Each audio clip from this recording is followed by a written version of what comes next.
In this video, I'm going to show you a simple and beginner-friendly way of growing and propagating your own moss for terrariums. Let's get straight into the video, starting with what materials you'll need. First off, you'll need a container with a lid to propagate the moss in. You can go bigger or smaller depending on how much moss you want to grow. Just make sure whatever container you decide to use has a lid. What you'll need next is some sphagnum moss. This will be used as the substrate for the moss to grow on. It's great at holding moisture and keeping the humidity high, which is perfect. However, before using it, there is one thing that needs to be done first. Although this moss doesn't look alive right now, as soon as it gets water and light, it will spring straight back to life. This is great if you want to grow sphagnum moss, but if you want to grow other species, the sphagnum moss will almost always take over and choke the other moss out. An easy way to sterilise the sphagnum moss to stop it from growing is to put it in the microwave for a couple minutes. It will still retain all its beneficial properties, but now it won't overrun the moss we want to grow. Whilst the sphagnum moss cools down, let me show you the moss that I'm going to propagate today. This here is weeping moss. It's an aquatic species of moss which grows great inside terrariums. You can place it in as it is, but I'm going to show you a trick which will help it propagate and grow faster. I'm simply taking a pair of scissors and trimming it up into small pieces. Doing this will help stimulate new growth, resulting in faster propagation. With the weeping moss prepared, the sphagnum has now cooled down, so it's time to get it ready. I'm taking the sphagnum moss and placing in a few handfuls into the tub. With a few small handfuls in, I'm gently compressing it down into place with the back of my hand.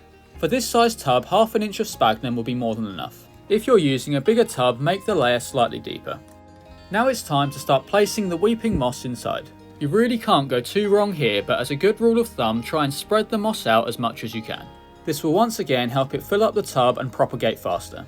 Another important thing to do is to gently press it down onto the sphagnum moss. This will help it wick up moisture and prevent it from drying out. Now the moss is in, it's time to give it a light spray. The biggest mistake you can make is to overwater. I'm only giving it a light spray until the weeping moss and sphagnum moss are nice and damp. When looking at the bottom of the tub, there should be no puddles or pools of water. If there are, you've probably added too much. The next thing I like to do is add some springtails. Although you can successfully propagate the moss without them, they'll help reduce the chance of mould outbreaks which can occur. With the springtails in and the lid on top, the propagation box is complete. Now I'm going to place it under some LED lights where it will receive 12 hours of light a day. Alternatively, you can place the tub in a bright spot in indirect sunlight. Just make sure you avoid direct sun. Now all that's left to do is wait. It's been 6 weeks since creating this moss propagation tub, so let's take a look at how it's doing. The weeping moss has grown and spread all over the sphagnum moss, and there's a full carpet. This moss is ready to be used in terrariums and other projects that I might need it for. To harvest and use the moss, there's a couple options you can take. I like to simply pull out chunks to use while still leaving enough moss in the tub for it to regrow. This way you've practically got an endless supply of moss. Alternatively, if you're working on a bigger project and want to use the entire patch of moss, you can actually pull it out all in one piece. You can then simply place this square into a terrarium for it to grow. This method of propagation works for the majority of moss species, and it's so easy and simple to do with a very high success rate. This here is some Java moss which I propagated the same way, and I've even started propagating some cushion moss.